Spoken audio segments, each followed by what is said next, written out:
মাকে কখনো তিনটি কথা বলবেন না। মনে রাখবেন, মা হচ্ছে পৃথিবীর ভিতরে এমন একজন যিনি সব সময় আপনার জন্য কাঁদেন, যিনি সব সময় আপনার কষ্ট বোঝেন।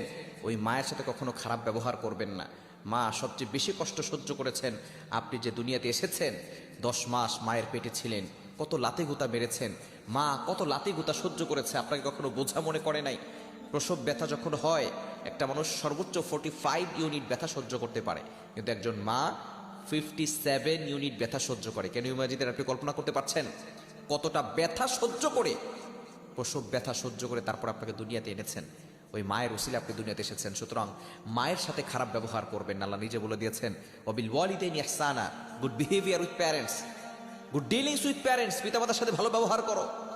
মাকে কখনো তিনটি কথা বলবেন না। নাম্বার 1, 1 নাম্বার হচ্ছে, মা যদি কোনো কিছু বলে আপনি বলবেন না তুমি কিছুই জানো না। যেই মা আপনাকে শিক্ষা